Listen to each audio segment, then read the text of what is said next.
When a detective come to the island, and I can't quote because I never heard it firsthand, but when they are professing to claim they can solve a case in 3 days, that's a big claim. The first thing they do is hold a press conference in the middle of the street and talk about underbelly of underworld and or whatever it was that they said. Experienced TV investigator has arrived in Tenerife amid the search for missing Jay Slater. Now TV investigator and author Mark Williams-Thomas, who previously investigated the disappearance of Nicola Bulley, has arrived on the island. On Sunday, he announced that he had reached out to Jay's mum, Debbie Duncan, to get her answers as to what happened. Previously, Mr. Williams-Thomas said he would need just a matter of days to work out if a third party was involved. He said, having feet on the ground and looking at the scenario and circumstances, I know I will get to the bottom of this in 3 days. If the family work with me, I will get them answers. It is crucial for the family. It is difficult for them dealing with foreign police who handle it differently. He also vowed to track down the 2 men thought to be British that Jay is said to have stayed with in the Airbnb rental the night before he vanished. There are 2 key people to date that I have not spoken to, and these are the 2 men that took Jay back to that holiday rental in the hills. Those 2 men have spoken to the police, but they are now back in England. I urge those 2 people to come forward, and I will give you a telephone number at the end to put out. I have only got a description of the one person because I don't have a photograph of the other person, and the information the young men are giving me in terms of it is very limited. But I can tell you the one guy, he's about 6 foot tall, he's quite stocky, he had a distinctive, fairly similar to myself, but it was bright orange wristband on, and he is black and he's got quite short black hair. Age? Very difficult to tell, but I think he's probably around 30 to 40. Since I've been here and worked with the family, I spent yesterday with them and the night before. They are a very, very united family. They are very supportive, and their one mission, of course, is to find out what happened to Jay. They still live with the hope that Jay will return and that he is not safe but still alive. They have themselves been out searching, and they put up pictures and posters, and of course they are responding to as many inquiries as they possibly can. The position for myself is that I've come over here to investigate. They have sat with me and they have provided me with an in-depth insight into what has happened in the hours leading up to Jay's disappearance. I have to date been able to speak to a large number of witnesses who were with him or came across him during that period of time, and they have all been helpful. There are a number of those that are probably not entirely truthful, and I intend to follow up on those people further by cross-referencing them in relation to other witnesses. I need to speak to those people. Those people have crucial information. There will be you as well as many other people who are asking very pertinent questions in relation to why are they here, what were they doing, and why did they take Jay back to that holiday rental. I know the name of one of those individuals, his nickname. I do not know the name of the other person, but I do have a photograph of that one person. I do not intend to release that photograph yet, but if they do not come forward, I will release that information and ask the public to tell me who they are. So I urge them to come forward before I do that. And the only reason I'm doing that is I believe they have crucial information that may enable us to find out what has happened to Jay. There are 2 scenarios as far as I'm concerned that's happened to him. He has either come to harm by his own accident up in the hills somewhere, but not directly by the rental, some distance away, or there is a third party involvement. I cannot rule that out at the moment, and there is certainly an aspect that concerns me with regards to the drugs, which is definitely a fraternity that exists around here, and in the last 24-48 hours there is definitely information that gives rise for concern around the drug aspect of it. Young people over here, you only need to go down the strip, and in a matter of 30 seconds without getting in a car, you will be offered every single drug that you want. And that is a worry of over here.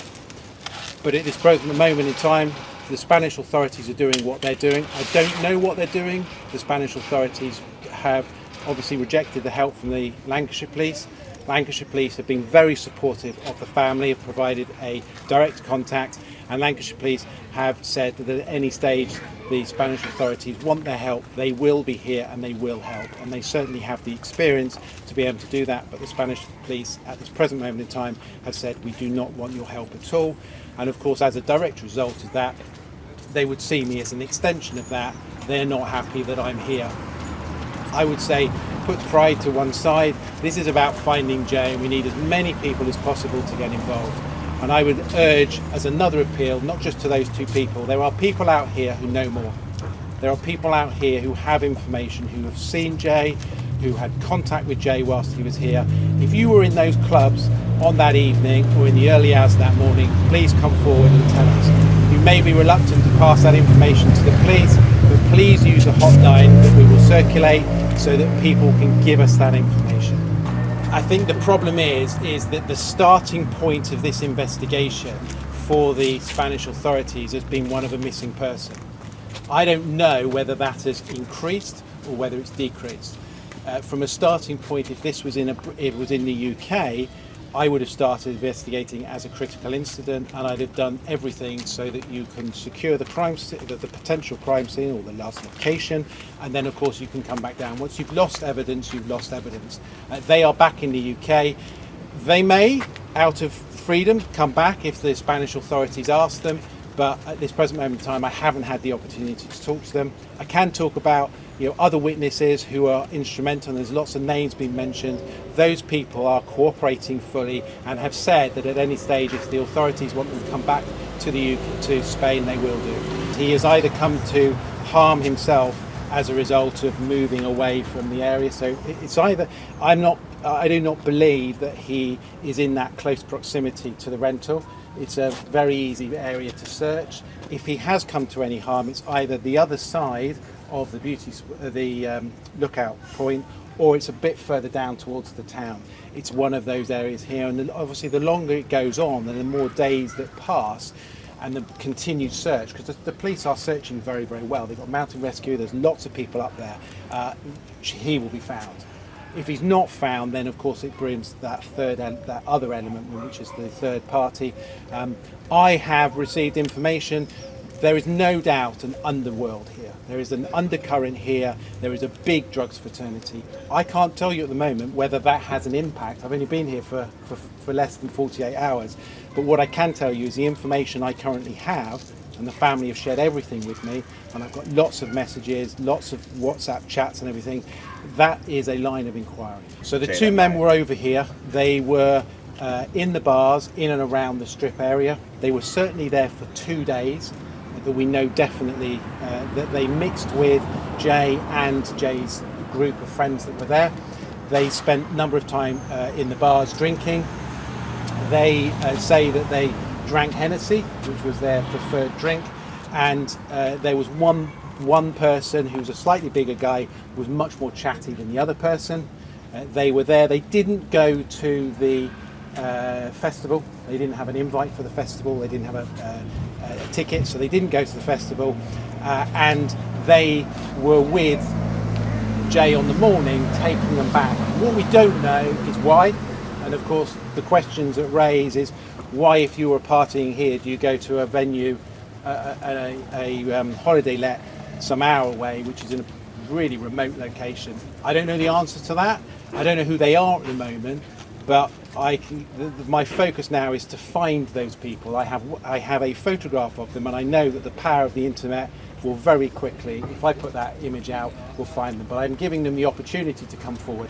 They are witnesses. They are nothing more than that. They are crucial witnesses, and I want to make sure that we secure that evidence in relation to what they've got to say and ask the pertinent questions which could give answers to what's happened. Jade had enjoyed himself that night. They'd consumed quite a bit of alcohol.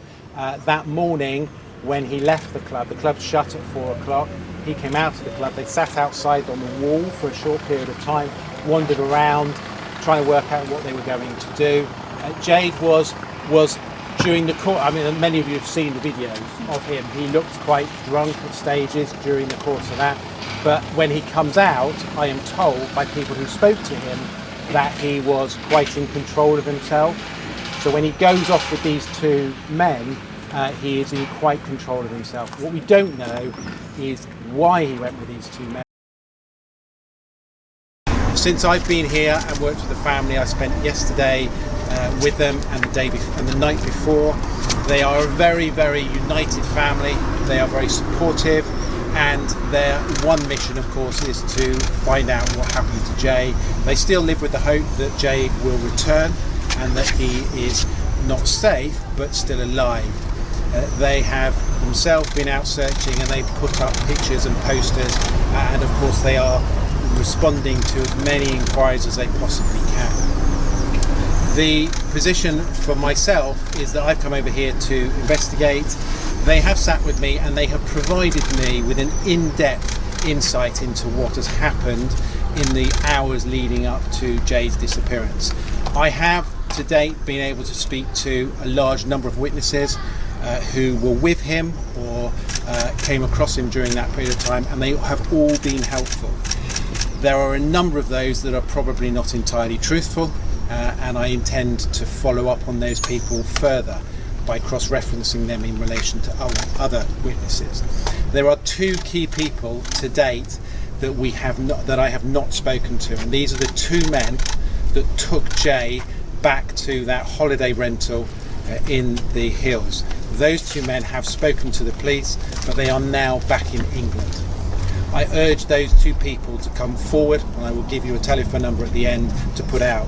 I need to speak to those people. Those people have crucial information. There will be you as well as many other people who are asking very pertinent questions in relation to why are they here, what were they doing, and why did they take Jay back to that holiday rental. But at this present moment in time, the Spanish authorities are doing what they're doing. I don't know what they're doing. The Spanish authorities have obviously rejected the help from the Lancashire police. Lancashire police have been very supportive of the family, have provided a direct contact, and Lancashire police have said that at any stage the Spanish authorities want their help, they will be here and they will help, and they certainly have the experience to be able to do that. But the Spanish police at this present moment in time have said we do not want your help at all, and of course as a direct result of that they would see me as an extension of that. They're not happy that I'm here. I would say put pride to one side. This is about finding Jay, and we need as many people as possible to get involved. And I would urge, as another appeal, not just to those two people, there are people out here who know more. There are people out here who have information, who have seen Jay, who had contact with Jay whilst he was here. If you were in those clubs on that evening or in the early hours of that morning, please come forward and tell us. You may be reluctant to pass that information to the police, but please use the hotline that will circulate so that people can give us that information. What do you make of the most recent footage that's, incredibly low quality, that the mother... Yeah. Is there any, It's a really difficult one, isn't it? Because I think it's such poor quality. And I have got a slightly better image, actually, that I will circulate, but it is not the best of images.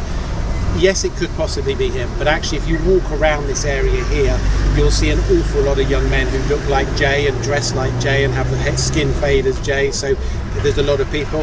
I think one of the things that would cause me concern in relation to that is, if that is him, where has he been for 8 hours before he ends up in that location? And I'm sure most of you have been to that location. In order to get back to that village, you would have to have walked on the road, right? And I think one of the additional appeals that's really important, and of course this is where there is a difference between British and Spanish way they deal. In Britain, we would be making an appeal for anybody who drove up or down that road that goes anywhere near that rental to come forward.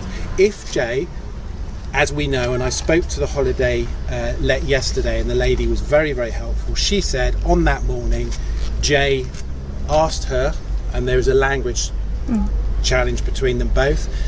He asked her where the bus what time the bus was going to go, and she signalled 10. With that, he walked off. He walked off up the hill. She says she didn't see him after that. We don't know where he goes. So obviously if he walks up that direction, that's away from home. What we need to know is anybody drive up that area on that morning? It's a busy area, both in terms of tourists and locals. If you saw Jay, let us know. Anybody, let us know, give us a ring and tell us, I saw him walking a certain location, because at this present moment in time, Jay's last sighting and positive sighting is on that morning by the owner, or the woman that looks after it, walking off up towards where the bend is, and then she loses sight of him. Can you give us a sense as to how the family are feeling, just what they've been telling you about this whole the deal? family are utterly broken. They are, having done this many times and been a family liaison officer, they are an incredibly united family, not just in terms of the family, but also the friends that are here to support. They are all very focused in terms of obviously finding. The problem is they are devout with any information, really. You know, lots of stuff was coming in initially, but they are now without much information. I think certainly within the last 48 hours, I have shared information with them and found information out that they didn't know, and I've confirmed and challenged some other stuff. So, and I continue to do that, and obviously my focus now, when I go back to England, is to find these two men and to go and see them. And the key witnesses are now back in England, so I will go and speak to them next week. There is lots of communication that I've been sent, and I want more communication. The problem is with a lot of the communication that's it's been done by Snapchat, and as we know, Snapchat disappears. So unless it's been screen grabbed, and some of the communication has been screen grabbed, then it's going to be lost. Jade had enjoyed himself that night. They'd consumed quite a bit of alcohol. That morning, when he left the club shut at 4 o'clock. He came out of the club. They sat outside on the wall for a short period of time, wandered around, trying to work out what they were going to do. I am told by people who spoke to him that he was quite in control of himself. So when he goes off with these two men, he is in quite control of himself. What we don't know is why he went with these two men, what was the purpose of that. And did anyone try and stop him from joining these two men on this long drive? No, because at that stage his close friends weren't there. You said other key witnesses are in the UK. Can you give us an indication as to who they are, the connections with So they're this? all friends of Jay's. So on the morning of Jay's disappearance, he was at the rental, and he made a number of phone calls to friends, and those people I am intending to speak to find out what was said. He was quite jovial, he was quite upbeat, and he was laughing and joking when he made the phone calls. Most of those phone calls were Snapchat video. Jay Slater was scared when he left the Airbnb where he was last seen, it was claimed today. TV investigator Mark Williams-Thomas, who has been working for Jay's family to help find the teen, claims Jay would not return to the holiday rental to either charge his phone or get water, even though that was the most sensible thing to do. He told friends he just couldn't do that, and he was already 30 minutes walk away. The investigator, who's been given full access to Jay's family and friends, also revealed Jay was off the main road, walking on a track and on loose stones. In an update on the case posted online, Mr. Williams-Thomas also revealed the teen had posted a video to his Snapchat boasting of the theft of a Rolex watch. We've been unable to validate this in terms of a reported theft. However, friends of Jay said he would not make this up, and the watch was subject of later conversation between the friends. Not long after arriving at the rental, Jay around 7 a.m. had contact with various friends via social media, both inside and outside the rental. And during these calls, various videos, chats were had and pictures sent, including the one he took on the doorstep that many of you will have seen. I am confident that that photograph on the doorstep is him. This comes as the first picture of a Briton who rented the Airbnb where Jay stayed emerged today. Ayub Abdul booked the £40 a night holiday rental online and later hosted Jay at the property after they all partied at the NRG Music Festival. Spanish police hunting for Jay have already spoken to the man and his unnamed friend and described them both as not relevant to their investigation. Cops have also said there is no evidence of criminality involved in Jay's disappearance. And part of the heated debate around this saga has centred on these two British guys who took Jay, who drove Jay away from a kind of rave night in the holiday zone of Tenerife at 5 a.m. back to their very remote Airbnb in this sort of wilderness area on the north of the island. So why did they do that? We don't know. And guess what? It turns out that one of them, a guy called Ayub Qassim, who invited Jay, 19-year-old, back to their rented holiday cottage, is a convicted drug dealer who was jailed 9 years ago for being the mastermind of a sophisticated operation to flood Wales with Class A drugs. Now, some of the discourse surrounding what's happened to Jay has centred on the possibility that somehow or other it may have been a drugs deal that went wrong. Now, the Spanish police, the Tenerife police, have interviewed these two guys and they keep saying they're irrelevant. Well, they must have a story to tell, Isabel. Completely. You know, why did they take him away in their car at 5 a.m? What state was he in? We're now hearing from this British investigator, what's his name, Mark Williams Thomas. He's saying that it could be that one narrative suggests he stole a £12,000 Rolex watch and was in a state of great terror. But all this guy, Ayub Qassim, we don't even know who the other one is, has said is he came to my Airbnb alive and he left my Airbnb alive. Brilliant. I mean, that's encouraging. Can't the Spanish police tell us something? Yeah. Millie, get on it. But hang on, I want to throw something in here which might be controversial, but I'll be respectful about it, yeah? Controversial in which way, Chris? Because it's my life. With regards to Mr. Detective. We're not going to raise him right now, can't be asked. I don't even hear his name. Okay. Go on then, raise it. Go on, I'm going to walk out the room a minute. Well, for the record, I said a few things which were personal comments. And the reason why I did that is because of the emotional state I was put in and the fact that I felt someone was fueling the hysteria, diverting attention from the facts. Mm-hmm. So it was nothing personal against that person. I just felt the way things were being conducted, it wasn't productive towards helping find Jay. Can I just to add though, I know that there is obviously some upset about the way that Mark's maybe handled things, but he did help in asking for mapping from people, and other people did refuse to hand it over. Right. I think more because they thought that it was just, for example, my group, they didn't realise.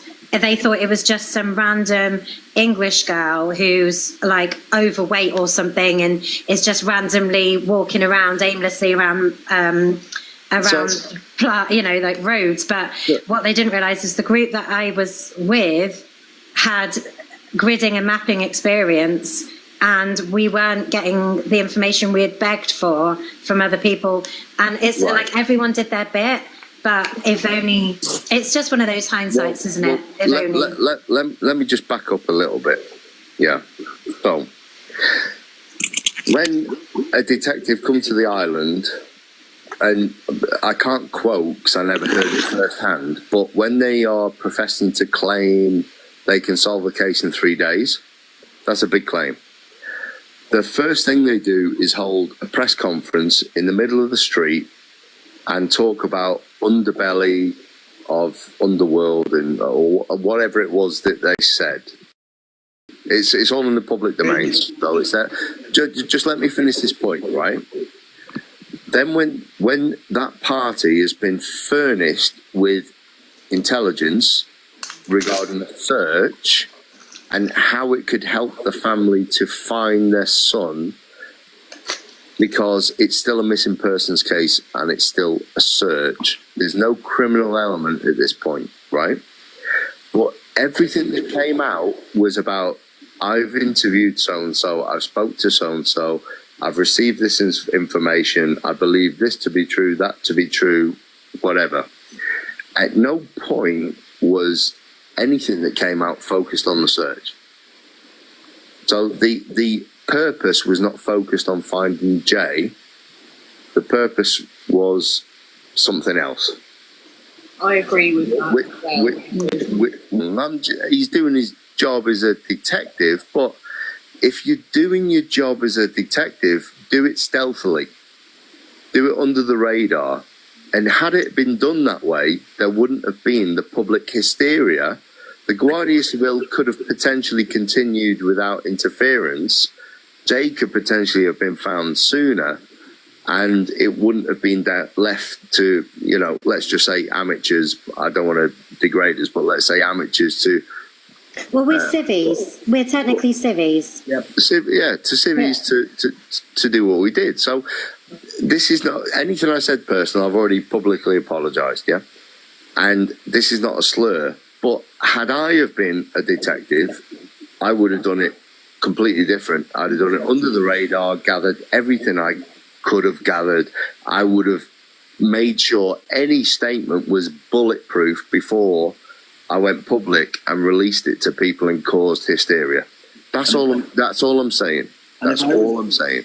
And if I was a detective, the first thing I would have used is proof of life first. Then criminality, if it fits into the proof of life issues. And then you can work out whether it was a crime or an accident. And I honestly believe a lot of the hate that we've suffered has been a direct result of that.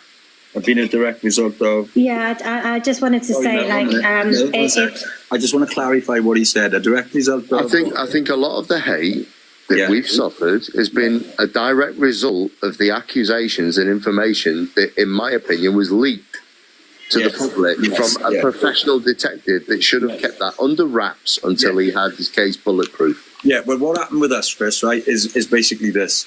We were hearing noise, and when we were hearing noise, we would do this.